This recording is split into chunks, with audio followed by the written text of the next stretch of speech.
Hola a todos y todas, mi nombre es Ángeles Arena, soy licenciada en Biología, soy becaria doctoral con INSET en el Instituto de Farmacología, Facultad de Medicina UBA y les voy a dar dos clases sobre modelos animales. Esta primera clase va a tratar de modelos para evaluar eficacia de psicofármacos y para esto es necesario primero introducir, ¿sí?, a qué es un modelo animal. Bien, como nos explica Wessler, ¿sí?, un modelo animal es un organismo vivo en el que se pueden abordar procesos patológicos, ¿sí?, ya sea que se produzcan de manera espontánea o inducirlos, ¿sí?, de una condición biológica, fisiológica o bien conductual, en la medida que se pueden establecer homologías entre el humano y nuestro animal de interés, ¿sí? Los modelos animales más utilizados son las ratas, los monos, los cerdos, ¿sí?, los ratones.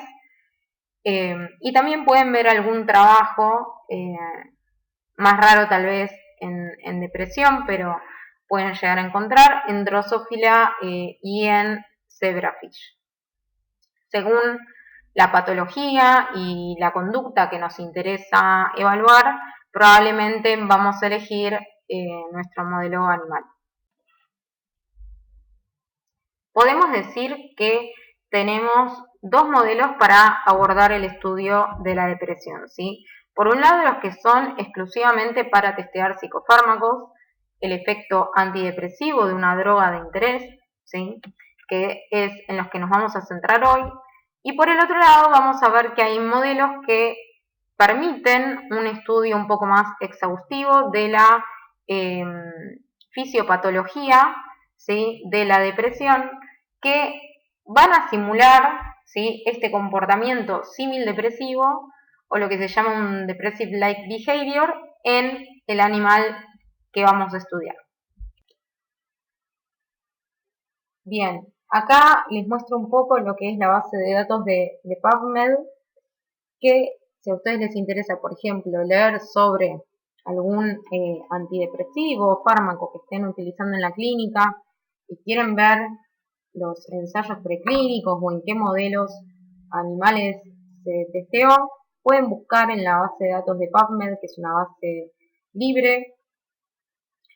Y algo que me interesaba mostrarles es que, si se fijan, los modelos animales en el estudio de la depresión en la última década han aumentado, ¿sí?, las publicaciones al doble o más, ¿sí? ¿Y esto por qué es así? El uso de modelos animales confiere grandes ventajas. Por un lado, la manipulación, que es bastante sencilla, y el ambiente controlado, dado que los animales se encuentran en bioterios donde se regulan las condiciones de luz, temperatura, agua, comida a las que están expuestas los animales. Además, si a nosotros nos interesa evaluar si un gen está involucrado en determinada patología o en determinada conducta, podemos realizar lo que se llaman modificaciones genéticas, produciendo animales transgénicos que podemos seguir además a lo largo de varias generaciones. Por otro lado, tenemos mayor facilidad para los ensayos de comportamiento. Si bien podemos realizar ensayos de comportamiento en humanos, es más sencillo primero conseguir a los ratones, es más fácil los dispositivos que se necesitan para esos ensayos, que ya están puestos a punto además en varios laboratorios, con lo cual facilita mucho y abarata mucho los costos para estos ensayos. Además, nos permiten hacer estudios neurobiológicos. Esto tal vez es obvio, pero en un animal, después de sacrificarlo, se puede estudiar el sistema nervioso central, ¿sí?, y las distintas modificaciones que ocurren, ¿sí? Después del experimento que nosotros hacemos en humanos. Si bien hay estudios post-mortem, es muy difícil conseguir, ¿sí? Que la morgue ceda esos cerebros, y además que no sabemos las condiciones previas en las que esos cerebros, ¿sí? Estuvieron. Entonces tienen muchas más variables que no podemos controlar. En cambio, en los modelos animales, nosotros seguimos al animal durante todo su desarrollo. Y por último, nos sirve para la detección de fármacos, ¿sí? Toda la industria farmacéutica, los primeros ensayos, que son los preclínicos, se hacen en cultivo celular y animales, ¿sí? Antes de pasar a un humano. ¿Qué limitaciones tiene?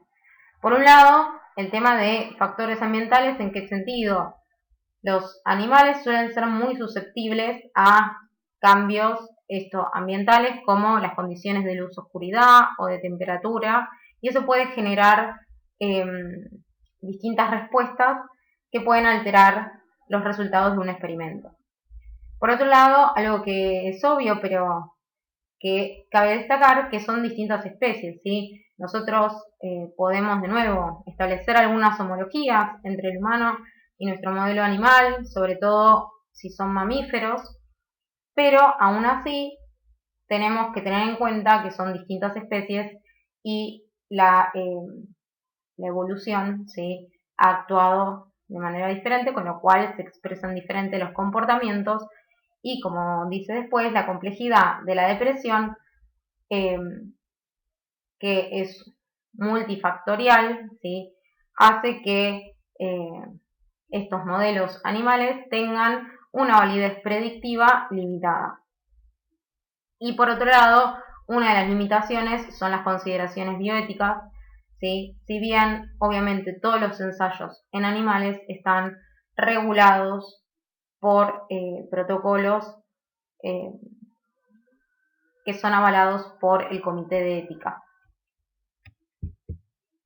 Entonces, en base a que tenemos la misma cantidad de ventajas y limitaciones, ¿conviene o no hacer ensayos en animales?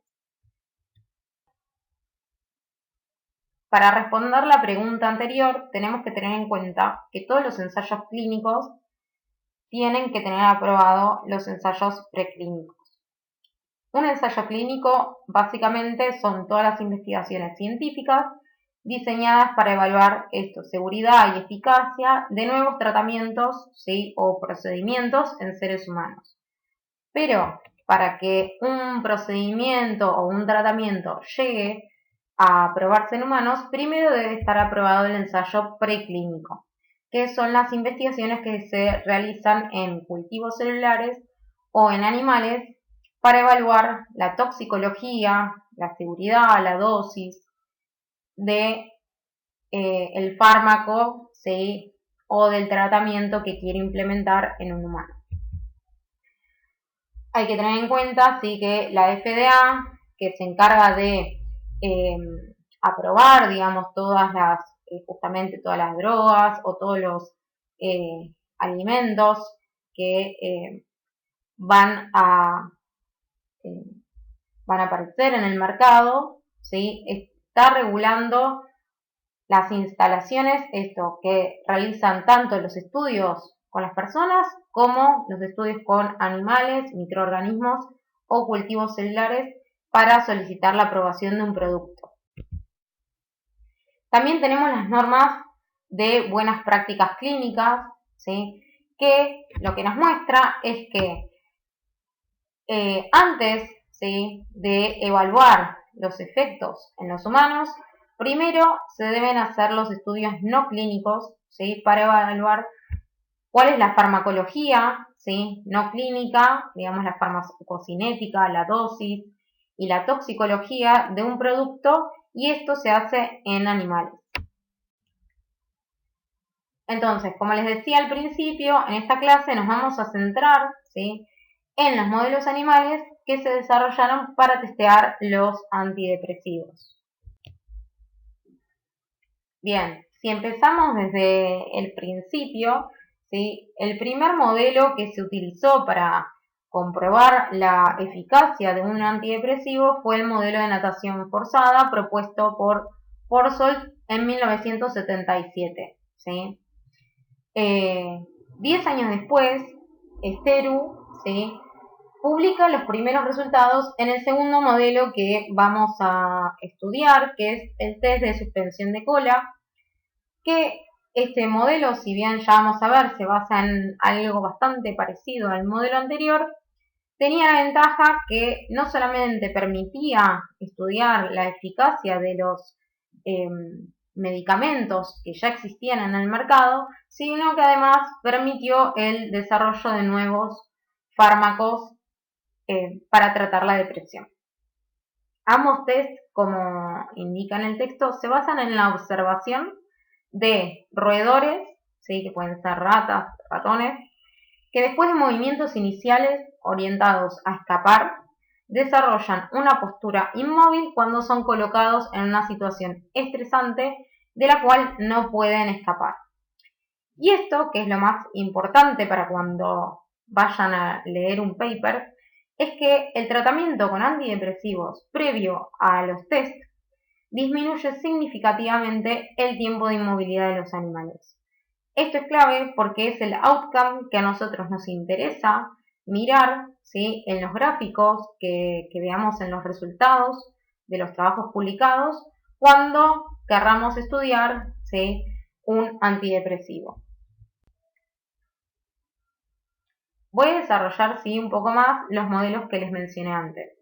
La prueba de natación forzada consta, ¿sí?, como se muestra en la imagen de la izquierda, de poner un ratón en un cilindro con agua de manera tal que el nivel de agua haga que el ratón no pueda tocar el fondo ni con los pies ni con la cola.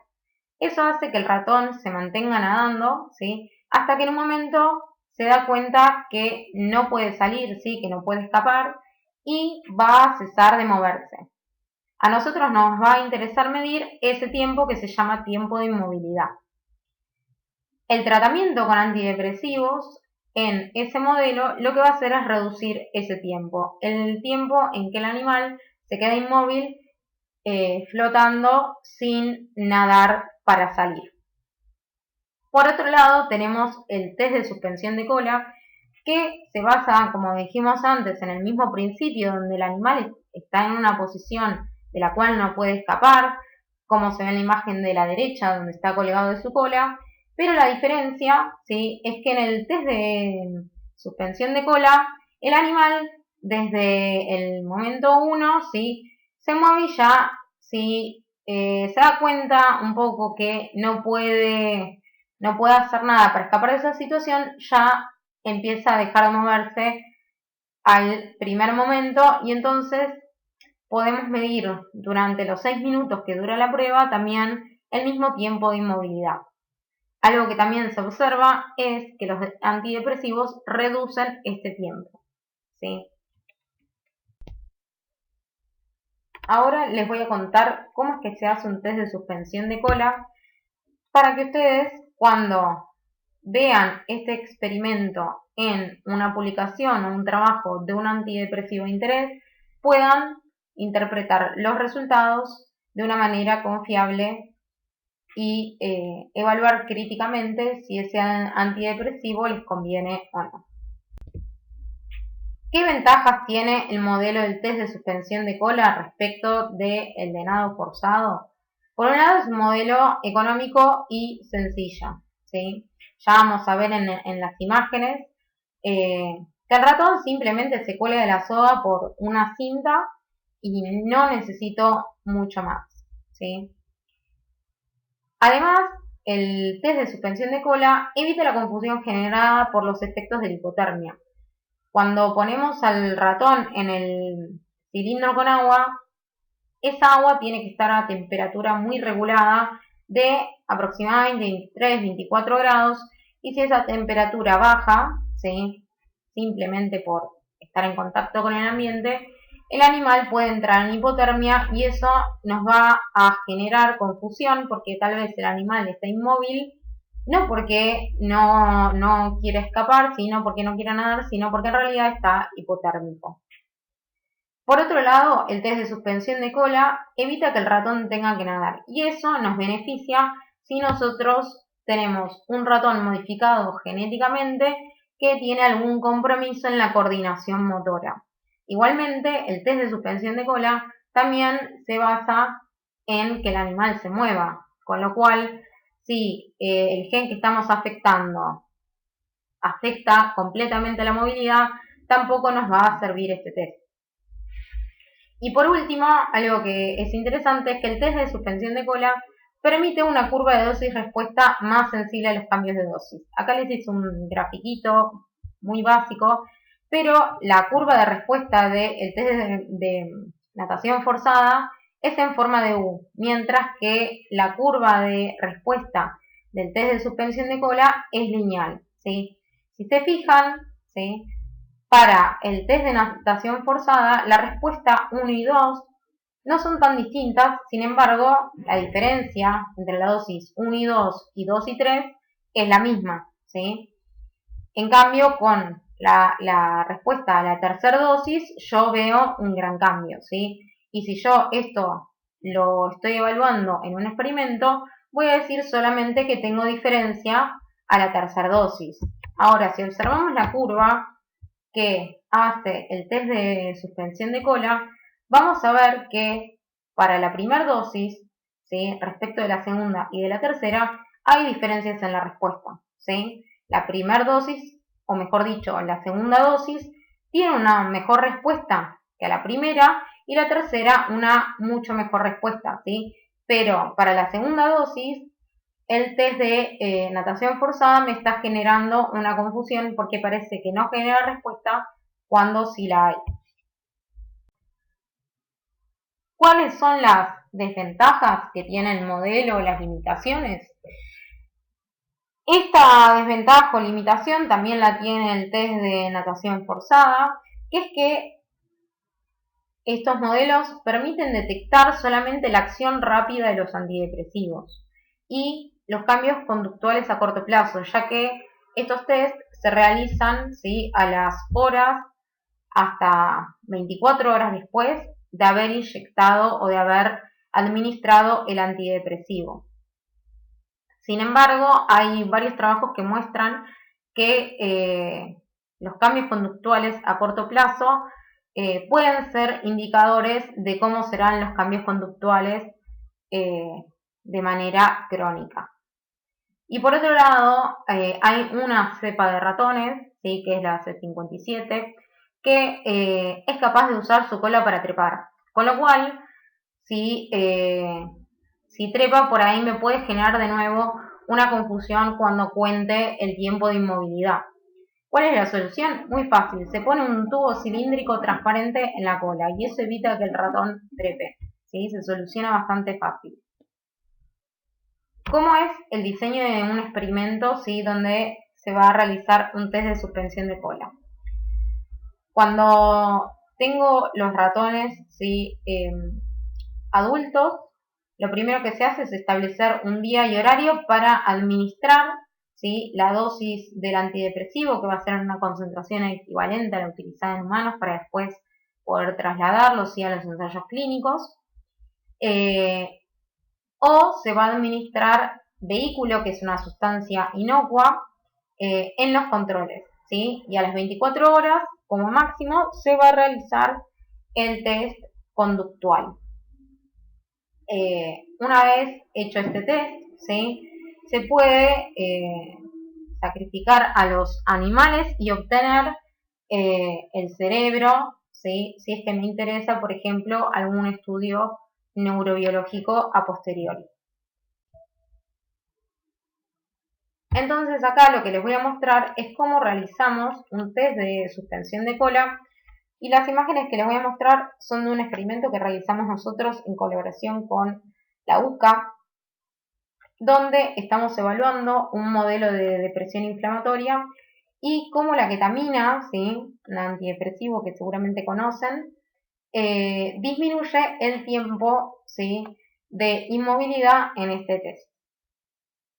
Para eso, digamos, lo que se hace es, primero, el operador, ¿sí?, que va a hacer el test, muestra a la cámara cuáles son los ratones que se van a suspender, ¿sí?, qué tratamiento tuvieron, para después contabilizar los datos y que quede bien claro, ¿sí?, qué ratón se relacionaba con esos datos. Y después el operador lo que se va a encargar es de suspender a los ratones por la cola, ¿sí? Así como lo ven acá, con una cinta. El ratón, digamos, no sufre, sí, obviamente está estresado, pero no le genera dolor esta situación, ¿sí? Como ven, es un dispositivo bastante sencillo, ¿sí? Es una caja que tiene un cartón que separa a los ratones, ¿sí? La idea es que entre ratones no se puedan ver. Y se graban, ¿sí?, 6 minutos para cada ratón desde que se los deja colgando, ¿bien? Acá lo que quiero mostrar es cómo este ratón de la derecha está moviéndose, ¿sí?, está tratando de subir o de reincorporarse, y a eso nosotros lo llamamos movimiento, ¿sí? Mientras que el ratón de la izquierda está en una posición donde está relajado, ¿sí? No intenta reincorporarse, no mueve ni los brazos ni las patas traseras, ¿sí?, ni las patas delanteras en realidad, ni las patas traseras, y eso lo contabilizamos como inmovilidad. Acá vemos como ambos ratones, ¿sí?, están tratando de reincorporarse, y después de un tiempo, como verán, los ratones dejan de moverse también porque se dan cuenta que están en una situación de la cual no pueden escapar, como les contaba antes. Entonces, ¿cómo es que yo esto que veo en los videos lo puedo interpretar en tiempos de inmovilidad?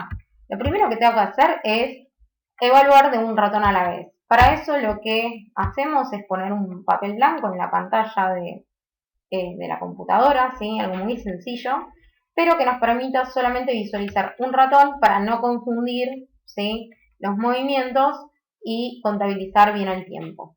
Además, cada video lo ven distintos operadores, ¿sí?, para minimizar el sesgo, ¿bien?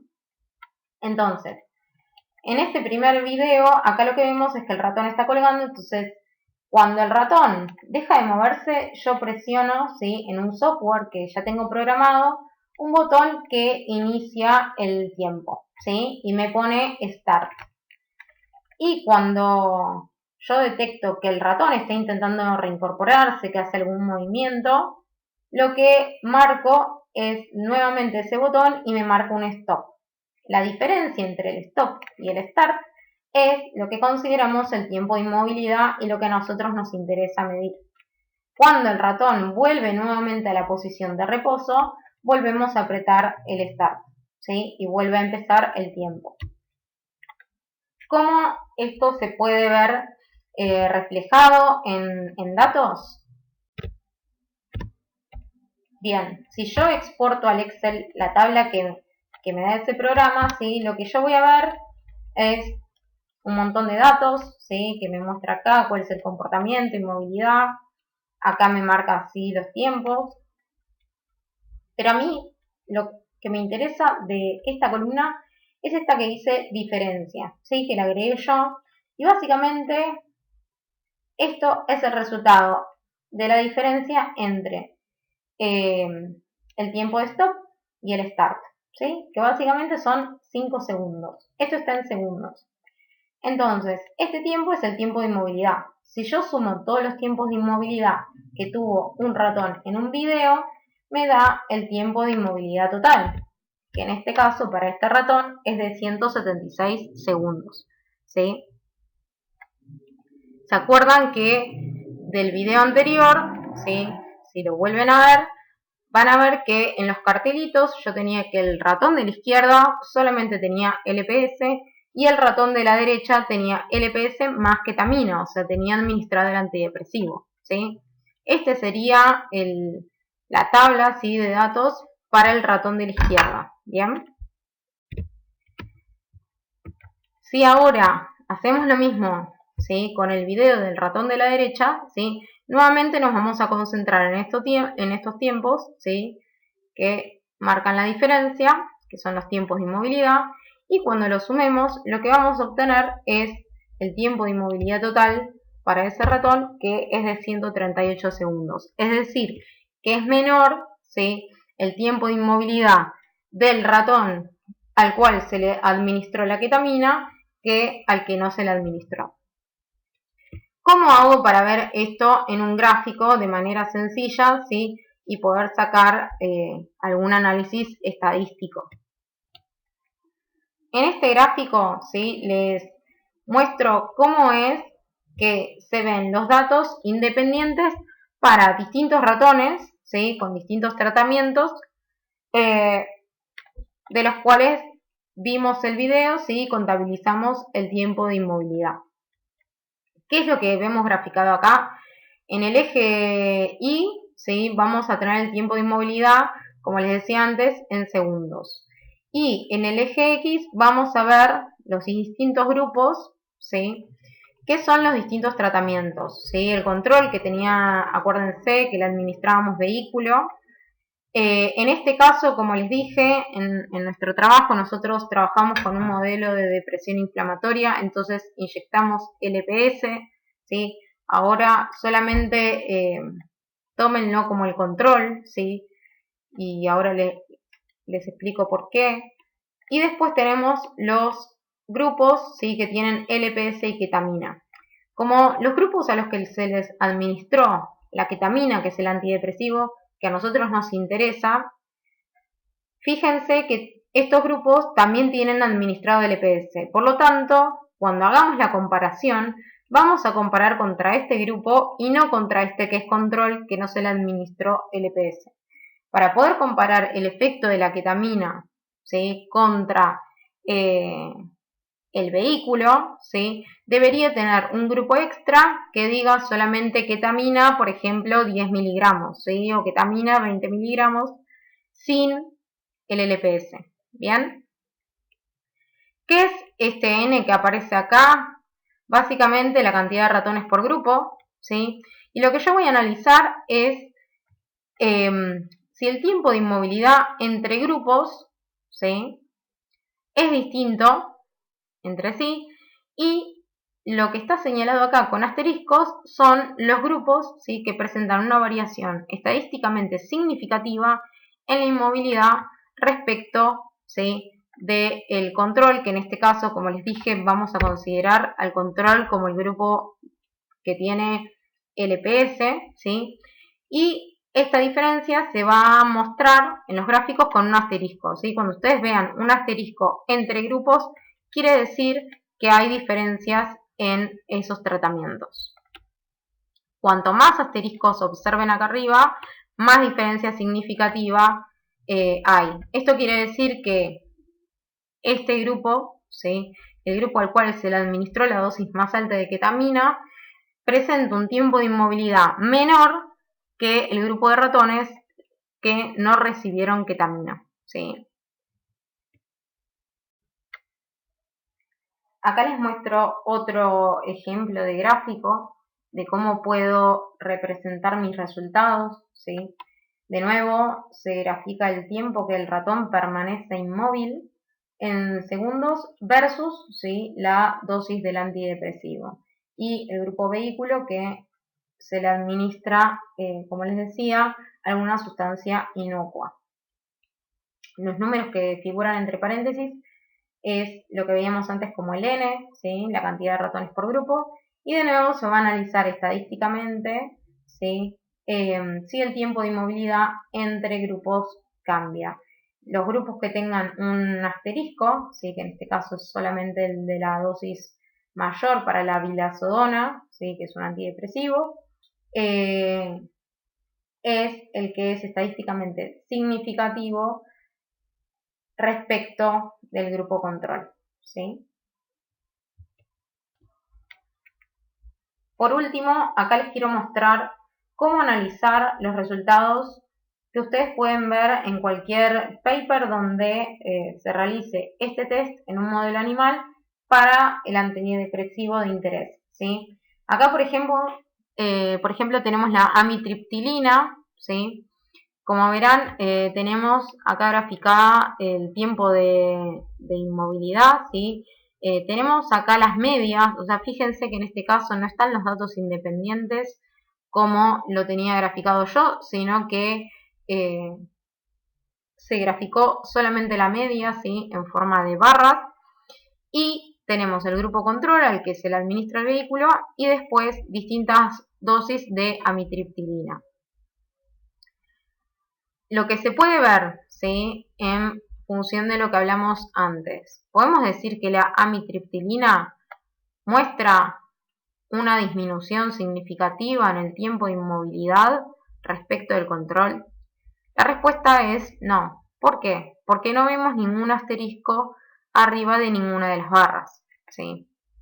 Si analizamos, por ejemplo, la fluoxetina, ¿sí? Que es otro antidepresivo bastante conocido, vamos a ver que para todas las dosis, ¿sí? Administradas de fluoxetina, desde la más baja, que es la de 30 miligramos, hasta la más alta de 120 miligramos, ¿sí? Tienen o muestran un efecto, ¿sí? De disminuir significativamente el tiempo de inmovilidad de los ratones respecto de los ratones control. Entonces, ¿qué es lo que podemos decir respecto a la fluoxetina? Que la fluoxetina como antidepresivo muestra, ¿sí? En un modelo animal que tiene justamente eficacia como antidepresivo para todas las dosis administradas, mientras que la amitriptilina no mostró, ¿sí? Efecto antidepresivo para ninguna de las dosis. Acá, por ejemplo, les puse de nuevo un ejemplo más, que es la paroxetina, ¿sí? Que, si ustedes se fijan, ¿sí? Tenemos 3 dosis, y uno podría pensar que la dosis de 100 miligramos, ¿sí? Es distinta que la dosis de 10, porque está bastante más abajo, ¿sí? Se muestra una tendencia bastante significativa a la disminución. Sin embargo, el número de asteriscos acá es igual. Con lo cual, más allá, digamos, de lo que parezca a simple vista, lo que podemos decir es que todas las dosis de paroxetina, ¿sí? Muestran la misma, digamos, el mismo efecto antidepresivo respecto de los ratones control, ¿sí? Porque todas tienen un asterisco. Si la dosis de 100 miligramos fuera más efectiva, por ejemplo, ¿sí? Si mostrara si esta duración en el tiempo de inmovilidad fuera significativamente mucho menor a la de 10 o a la de 30 miligramos, ¿sí? Veríamos acá en vez de 1, 2 asteriscos o 3, ¿sí? Pero como vemos lo mismo, lo que quiere decir es que las 3 dosis muestran, ¿sí? El mismo efecto respecto del control. Y por último, les dejo acá un gráfico de la sertralina, ¿sí? ¿Qué es lo interesante de este gráfico? ¿Sí? Acá lo que vemos es que para las dosis más bajas, ¿sí? La sertralina no muestra diferencias significativas respecto del tiempo de inmovilidad con el control. Sin embargo, a dosis más altas, a la de 30 miligramos y 100 miligramos, la sertralina muestra un efecto antidepresivo, ¿sí? Porque vemos una disminución significativa en el tiempo de inmovilidad. Entonces, ¿qué conclusiones puedo sacar de cada gráfico sobre el efecto como antidepresivo de cada fármaco? Va a depender, ¿sí? Como les mostré para los distintos gráficos, de cuántos asteriscos yo vea, ¿sí? Y para qué dosis, ¿sí? Entre la fluoxetina, la paroxetina y la sertralina, ¿sí? Cualquiera de los tres muestra efecto como antidepresivo, ¿sí? Y la sertralina no lo muestra a las dosis más bajas, pero a las más altas muestra, ¿sí? El mismo efecto antidepresivo que la fluoxetina o que la paroxetina. De acá, ¿sí? De estos 4 gráficos, el único que yo, por ejemplo, no recomendaría es la amitriptilina, ¿sí? Porque no se vio, al menos en este modelo animal, que tenga un efecto antidepresivo, ¿sí? Bueno, hasta acá llegamos en esta clase. Les agradezco mucho por escuchar. Les dejo mi mail por si tienen alguna duda, consulta, si quieren más material. También si quieren saber qué es lo que estamos haciendo en el laboratorio y si les interesa conocer un poquito más sobre modelos animales. Y les dejo esta frase de Mark Twain que me resonó porque habla de aprender, ¿sí? En base a la experiencia. Entonces, es un poco para invitarlos a que si les está picando el bichito de la investigación, que se acerquen al laboratorio y que les vamos a mostrar un poco en qué trabajamos y tal vez si les interesa se puedan sumar a nuestro equipo. Desde ya, muchas gracias. Por último, y ahora sí, les dejo algunos enlaces de bibliografía, ¿sí? Algunos papers interesantes y el sitio web del instituto.